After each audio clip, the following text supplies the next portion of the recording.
அலையே அலையே காட்டுல மலையே அலலே அலடியூட். சாய் அபியங்கர் இசையமைச்சு வெளிவர இருக்க டியூட் திரைப்படத்துடைய ஊரும் பிளட் பாடல் கடந்த மாதம் வெளியாகி மக்களிடத்துல கலவையான விமர்சனமே பெற்றிருந்துச்சு. இந்த பாட்டு வெளியான புதுசுல என்னடா பாட்டு இது, லிரிக்ஸ் ஒன்னும் புரியல அப்படின்னு மக்கள் சொல்லிட்டு வந்த நிலையில அதன் பிறகு கேட்க கேட்க இந்த பாட்டு நல்லா இருக்குன்னு இதுக்கு அதிகமான ஃபேன்ஸும் கூடியிருந்தாங்க. இந்த நிலையில பெனிடெட் என்கிற தாத்தா அவருடைய இன்ஸ்டாகிராம் பக்கத்துல இந்த பாட்டை பாடி வீடியோவை வெளியிட்டிருக்காரு. இந்த வீடியோ 2 மில்லியன் வியூஸ் போயிருக்கு. அது மட்டும் இல்லாம இந்த வீடியோ சாய் அபியங்கருடைய கண்ணையும் பட்டிருக்கு.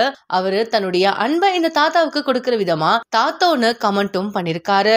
அலையே அலையே காட்டுல மலையே அலலே அலடியூட்.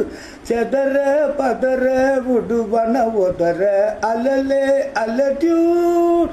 ஊரும் பிளட்டு 10,000 ஆரவ கொண்டு அச்சாடு. நீ எத்தனையோ வருத்தங்களை பார்த்தா அத்தனையும் ஒருத்தனுதான் ஆக்க. டியூட் உன்ன மிஞ்சினவ யாரும் இல்ல. செஞ்சிருவத்தி ஜஸ்டனத பெர்சன்னு பார்த்தா எலிச்சவளா கிஸ்டரியா கேட்டா. மண்ணண்ணா பந்தண்ணா ஊர் அலற கண்ணண்ணா தொட்டண்ணா பூ மலர. என்ன சொல்ல என்ன வெல்ல யாரும் இல்ல. ராஜாதி ராஜனா ராவண ராவணா. இந்த வீடியோ உங்களுக்கு பிடிச்சிருந்தா லைக் அண்ட் ஷேர் பண்ணுங்க. இந்த வீடியோ பத்தின கருத்துக்களை கமெண்ட்ல சொல்லுங்க. மேலும் இந்த மாதிரியான ட்ரெண்டிங் மற்றும் சினிமா செய்திகள் பாக்குறதுக்கு நம்மளுடைய GLV என்டர்டைன்மெண்ட் டிவியை சப்ஸ்கிரைப் பண்ணிக்கோங்க.